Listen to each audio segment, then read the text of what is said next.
I'm excited to bring to you Dr. Sade Adu. How are you? Welcome. Hello. How is everyone doing today?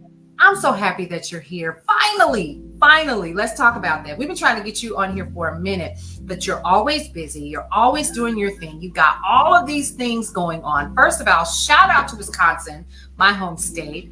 Big ups for going to UW-Madison. I went to UW-Milwaukee. So we've got the UWs in kind.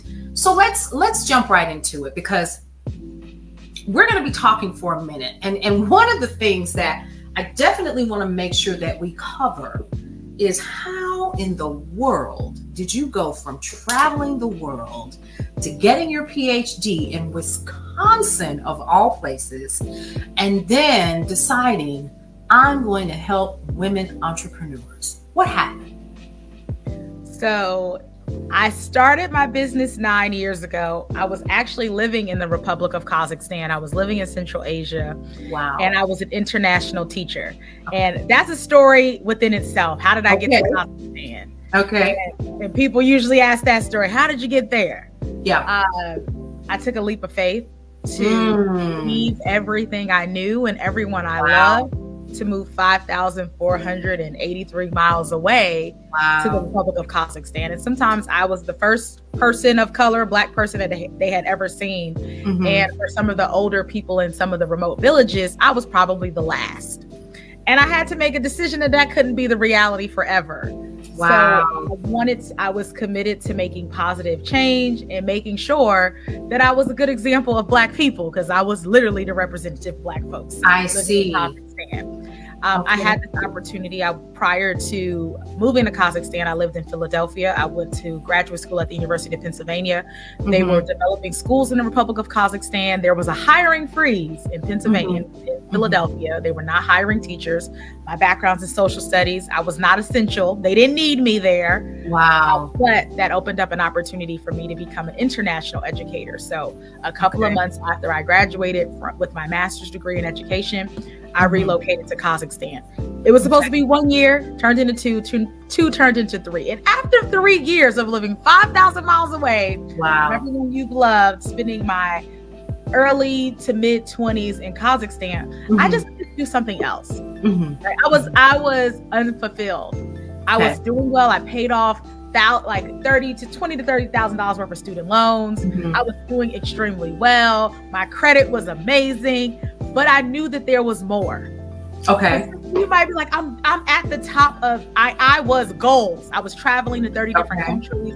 I was hobnobbing with diplomats and people who worked in foreign services. I was living a phenomenal, I could buy whatever I wanted. I can tell. Look at you. I mean, clothes custom made. I was living a good life overseas. But God was telling me that there was more. They was like, oh, Sade, that's cute, but there's more for you in your life. And I did not know what that more was. But on the third year, the first day of the third year of school, my supervisor came to me and said, are you coming back tomorrow? And I said to him, I don't know. And I knew, I said, and this wasn't a job I could just say, I'm quitting today. I live 5,000 miles away. I had to Right. So I knew that my plan required provision. So for that school year, I just started learning. I was looking on the internet and I just started saving money, because I knew that I was going to do something next and it was going to require money. I didn't know what it was. And a month before I resigned from my international teaching job, I started my business online. And all I wanted to do was just inspire people. I started off as a life coach. I wanted to inspire them to live their best life, inspire them to have confidence and dream a bigger dream. But I didn't know that wasn't going to make money. So I had to regroup, invest in mentorship and coaching, and learn about, I fell in love with internet marketing. And I started this business online, and I eventually transitioned into brand strategy, because everyone that I was life coaching said they wanted help with their lives, but they kept saying, how did you build this brand? How did you build this brand? And eventually I listened to them, because that was the thing they actually wanted to pay me for. So I transitioned into talking more about social media marketing and digital brand strategy, because as I was building this life coaching business, I was also building a brand, and people wanted to know how I was doing that.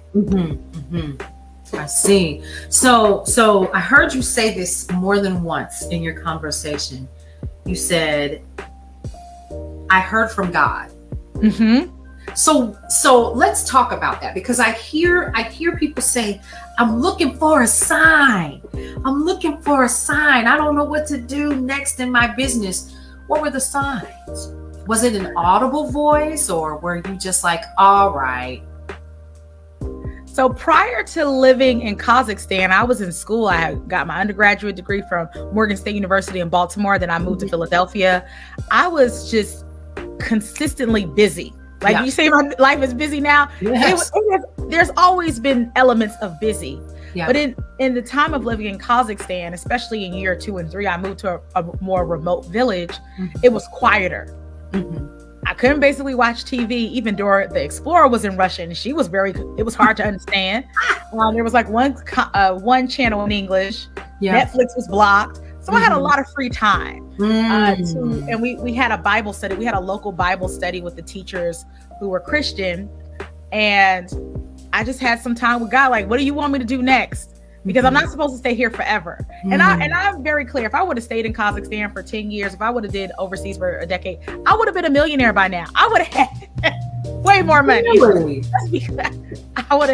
I'd have been living large. They would have offered me so much more if I would have stayed, because I have other people that did stay, and I know the trajectory of what they're making. Nice. So I would have been well off if I would have stayed. But when you have a call and you have that, they call it the Jonah moment. If you don't listen, you're going to be caught in that well. Come on. So in addition to that year of trying to figure out where my life was going to go, I also am a Bill and Melinda Gates scholar. I had a 3-year sabbatical. I could take 3 years off from school before I would lose over $100,000 in academic funding. Holy cow. So I had to make some decisions. Yeah. So I knew that if I stayed in Kazakhstan for year number 3, I was going to have to go back to school right after that, or I was going to lose my funding. So I said, okay, I'm going to apply to graduate school. At the time, I got into no schools. Now I shoot for the stars. I got denied from Harvard. I think it was like NYU, even Penn for graduate school did not accept me for my PhD. So I was feeling extremely defeated. And I was like, forget it. I'm not getting to school. I'm about to lose this money. Let me just move to Kenya. So I applied to a job in Kenya. Then I was like, let me apply to this other job. I was just going to run away because I didn't want to face that I was becoming a failure. I looked successful, but I was becoming a failure because I couldn't get into graduate school. Yeah. And then something said, call Wisconsin. And some phone calls was made. And a week later, I was in Wisconsin. That's how that happened. That's the short answer. They were missing. I never checked in on my application. They were missing a recommendation from me. My application was completed, but one of my professors never submitted my application. So my mentor, I called her while I was in Kazakhstan, and I said, listen, they said, if you send this in, they will slide my application in. And like about a week or so later, I had my acceptance letter. And after that, I got subsequent acceptances from other universities. But I knew that I needed to go to Wisconsin. And one of my teachers, fellow peers, colleagues, actually went to school in Wisconsin. He was like, you need to apply to Wisconsin. So Wisconsin happened because I went to Kazakhstan. So that's another thing I don't share a lie. How did I get there? Because somebody in Kazakhstan said, you should go to Wisconsin. And I was crazy enough to listen to him. So I love it. That's how I ended up there.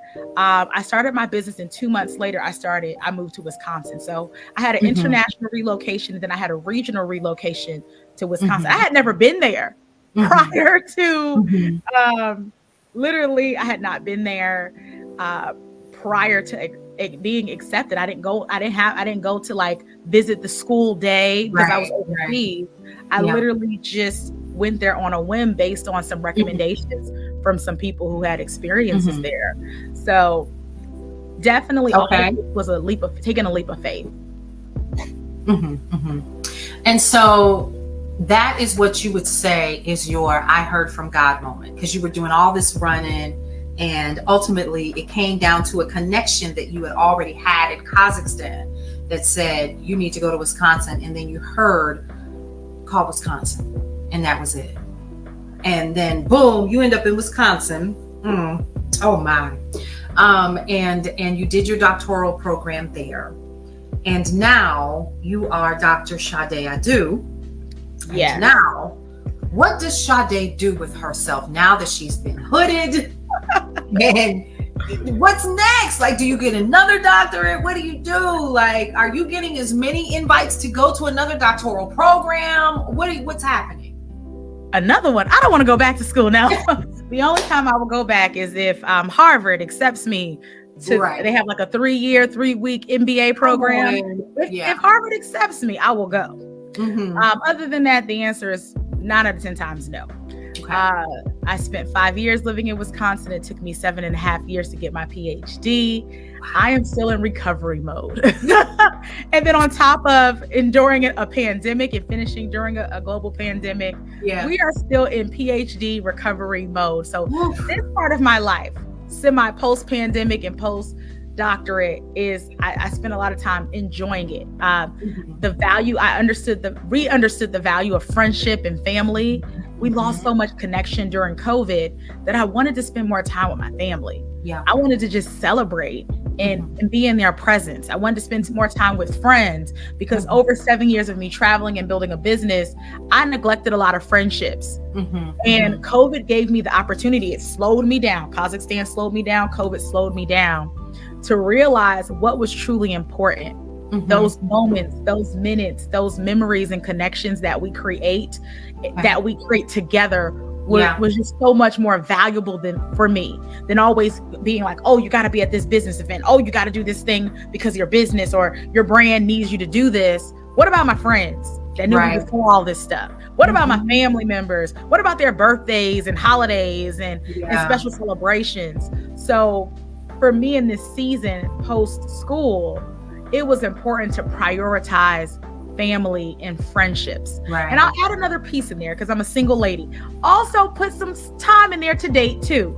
Dating is important. Yeah. You got to, that was another piece. We lost connection and we lost connection and also in the relationship standpoint as well. So prioritizing dating and making it important in my life was also another piece of this as well.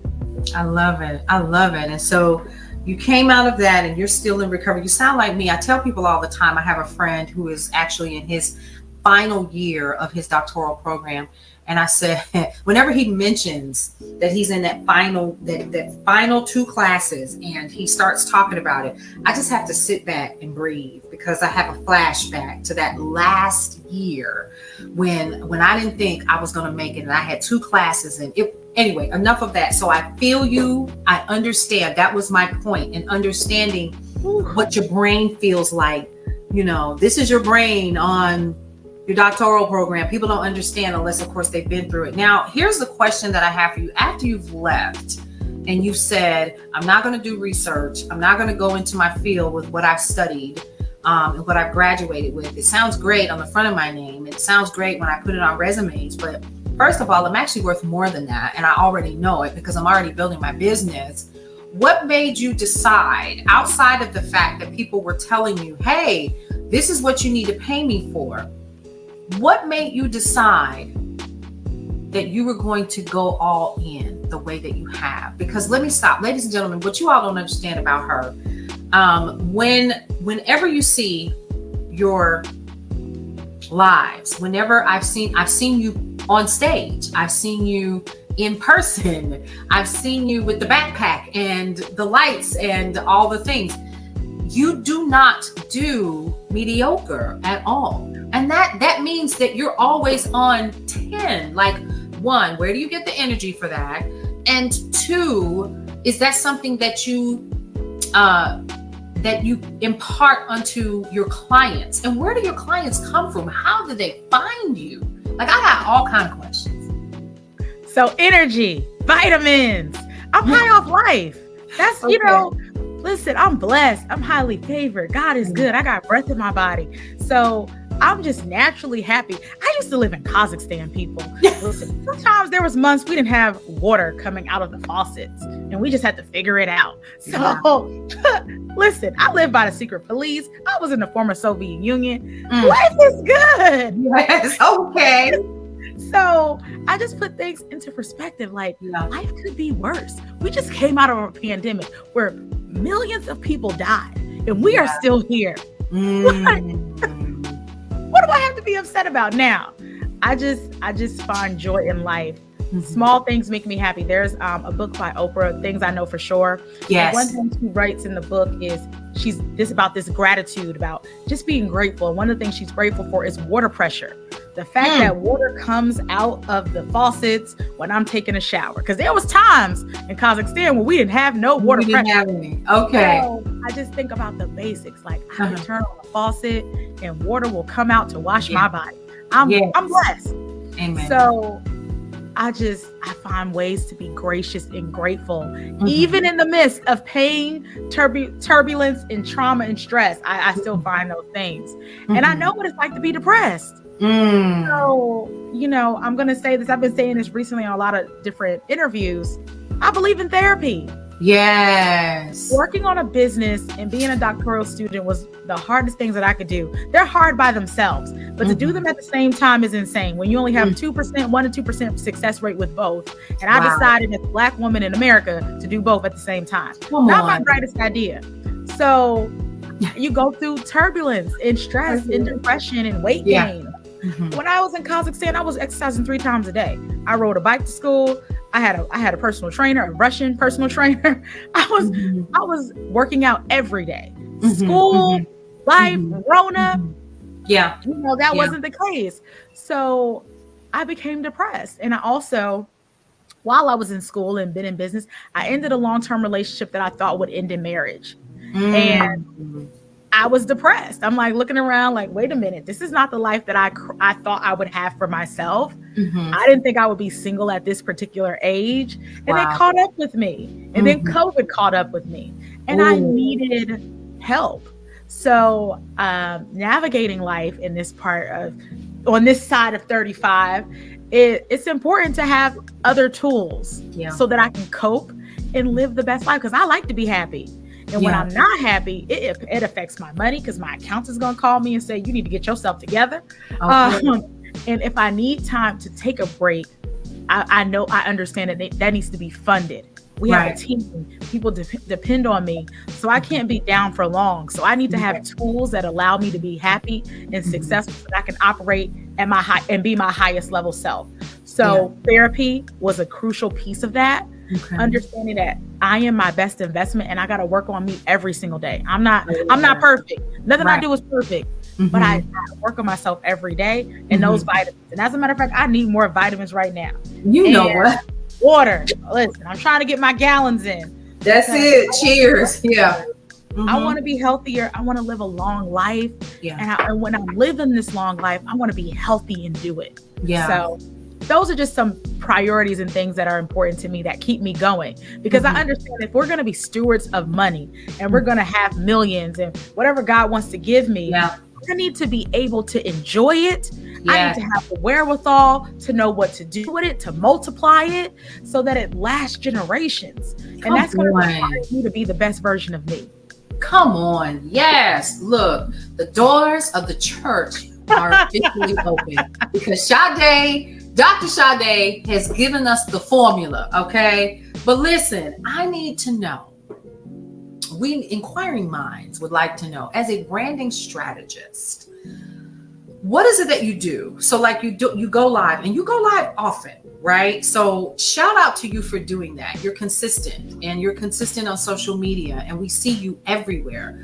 But what exactly does a client look for when they're working with you? How do they get to the point where they're like, oh, I need to work with her right now? What do they need to do? Great question. So my love is brand strategy. And this actually started as a child. I used to work my side job. There was a post on Facebook that said, what was your mall job? I never had a mall job. My side job was working presidential, gubernatorial, and municipal elections.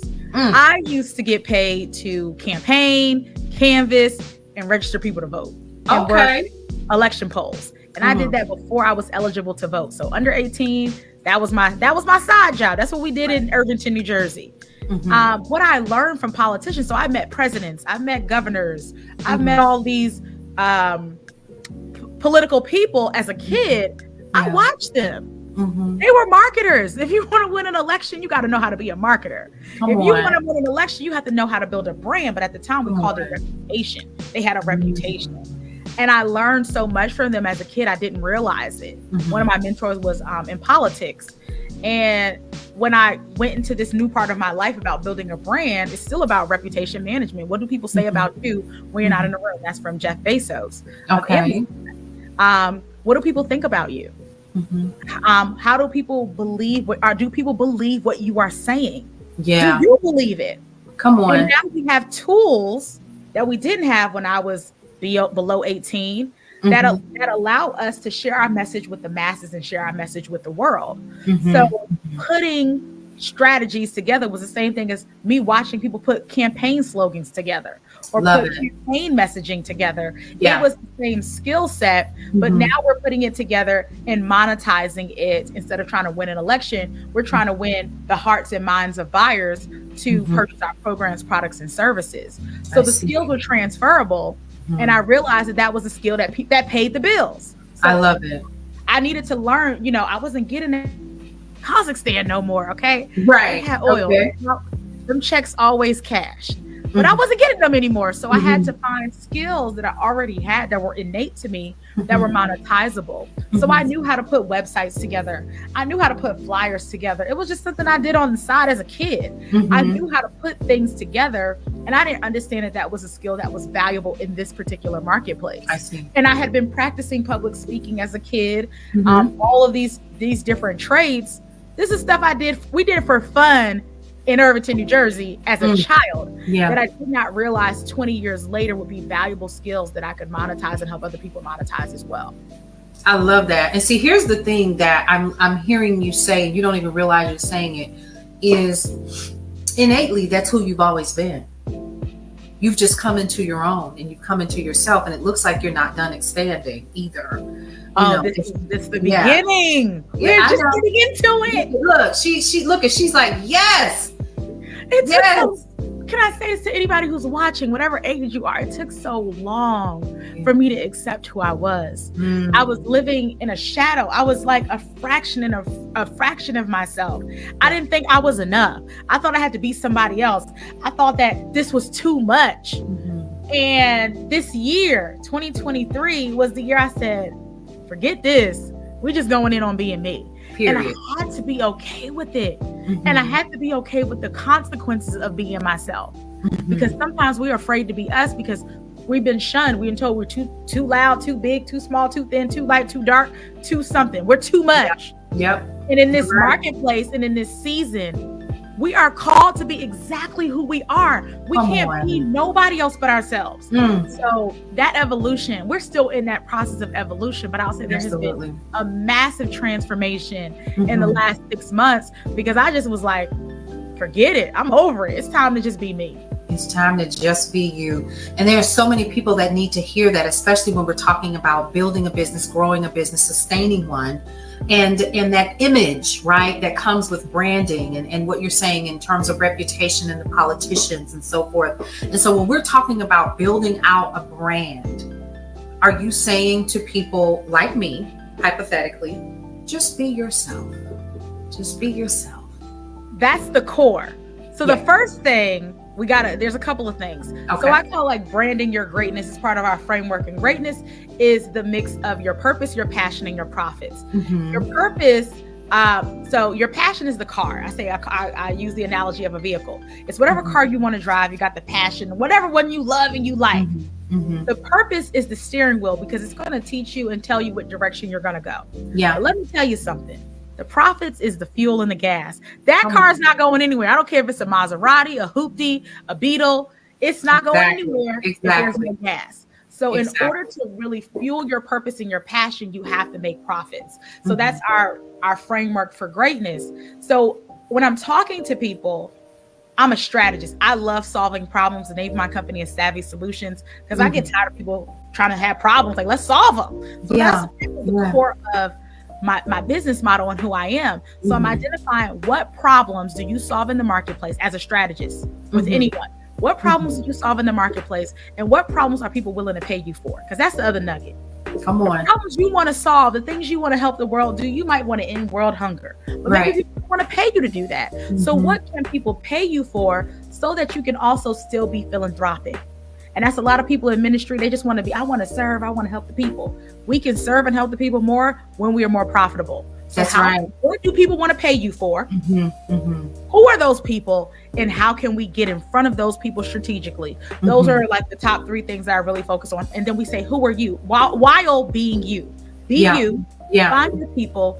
Find what you're going to sell to them, and find the vehicle of how you're going to get in front of them and how you're going to market to them so that you can get paid. I like that. And that's what you help people do every day. Yep. We get I love that. clear about who they are, and then we build based on that. That's good. That's really good. And what I'm hearing you say is if you're a business, isn't this something that you need anyway?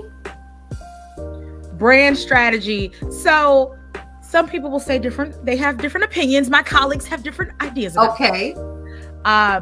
Some people will say that branding, like if you're building a brand, and a lot of people equate branding just to the visual aspects of a brand, your colors and your logo and your website. Right. It's so much bigger than that. That is a piece of visual branding. When I'm specifically working with people, I'm talking about the strategy, and I like efficiency. So what's going to be the fastest way for us to create something for you that's going to get the result the fastest? Right. I'm looking for the fastest pathway, because I understand that time is short. We don't have time, and funds are limited. Our resources are not finite. So are finite. They have a limit. They have it. They're not infinite. Yeah. We have to be strategic and resourceful. I got a degree, and they claim that I can teach economics. That's what they said. I'm certified to teach economics. And economics teaches you about risk and resources. These things, risk, I knew I was ready to become an entrepreneur because I was willing to take risks. That's how I knew. Before I was like, nah, that risk thing, I don't like that. Right. Comfort. I like to expect things. Yes. And I was willing to take a risk. I knew it was time for me to become an entrepreneur. The other piece is about resources. We have a finite amount of resources. So we have to be smart with how we leverage our human capital, how we leverage our physical resources, our intellectual resources, and money, financial resources. So it just makes sense. Like if there's something in the marketplace right now, use COVID as an example. If you are a seamstress and you made masks, those seamstresses make hundreds of thousands of dollars using fabric that they already had to make that part. Come on. They solved a problem that we needed. Now, if they start making masks right now, they might not make as much. Right. But when it was the time to solve that specific problem, they became extremely crucial and helpful. So sometimes you got to strike really when the iron is hot. You got to strike when there's gold, because these times and moments don't last forever. And that's my biggest mistake, thinking that this is going to last forever. And thinking that this moment and this season and this opportunity is going to last forever. And then when we don't take the chance or shoot our shot, the opportunity passes us by. I've missed over millions for various reasons, and I am very clear of that. But I also understand those opportunities will come back to me, and when they come back to me, I'm ready. Yeah, gotcha. She said, "I'm ready. I'm ready. I'm not playing no more." Yeah, you're not playing no more, and I appreciate that in you, because these are the stories that our audience needs to hear. Is that you? And I'm hearing you say so many different things, and you don't realize that you're saying them. I'm a single woman. I'm a Black woman. I was the only Black woman in Kazakhstan at the time. So I was representing. So I had to be on my P's and Q's while I was over there. Then I decided to come back and get my doctorate, my PhD, because if not, I was going to lose my grant, my money from the Gates Foundation. I decided to continue to stand on that excellence, because all along the way, your story has been consistent. The experiences were the only things that changed. The only thing that changed. And you have grown more into who you've always been. Isn't that amazing? Like, listening to your who has this desire to be in business, you're probably already operating in it, because it sounds like that's what you did, because your story is very synonymous and very close to mine. Like, this is what I did as a kid. My family had a business. That's what we did. We had to figure out ways how to generate the money. We had a trucking company, and that's what we did. We had to figure it out. And if we weren't figuring it out, my mother was not giving me money, nor my dad was giving me money. We had to earn it. So we got real creative. And so every step of every moment of your life has prepared you for where you are. And that's what I'm hearing. And the beauty of it is, Dr. Sade, is you've heeded the call all along the way as you've developed into the next version of yourself. That is amazing, because most of us run. I wanted to. I tried. That's awesome that you even stuck it out. Because see, think about it. Like you said, I like pretty things. I like bills to be paid on time. I like all of the things, right? Zero balances on credit cards. I like a softer life. Right. You want the soft life. And it's hard to do when you are an entrepreneur. So guys, what I'm telling you as we begin to wrap up here is that ultimately at the end of the day, you are always working on being a better version of yourself. And every lesson along the way, every experience that you have had is taking you where you're supposed to be. You just have to pay attention to when God is talking to you. That is a lesson that you just told us today. Is that too deep? Ooh, I'm enjoying this interview. I'm enjoying it. I'm receiving it. You're receiving it. Amen. Okay. Well, that's what you told me.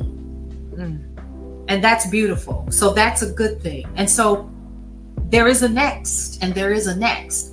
But for now, here's the question that I always ask every single guest. One, since we've talked about your entrepreneurial journey, what is the good, the bad, and the ugly of entrepreneurship?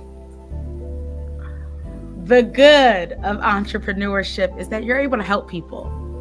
Like, we're able to solve people's problems every day and make a difference. And when people send messages to me about it, and even sometimes their children will say, well, she looks like me, and she's wearing the hot pink. And I've heard kids say, hey, Barbie.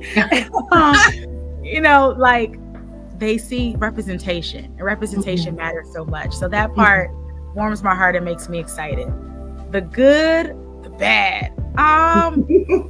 Bills, man, entrepreneurship can be expensive. Woo! Investing in yourself, the level of risk, the amount of stress that we are under, legal implications. Like, that's probably under ugly, but it's just like there's some level of stress sometimes.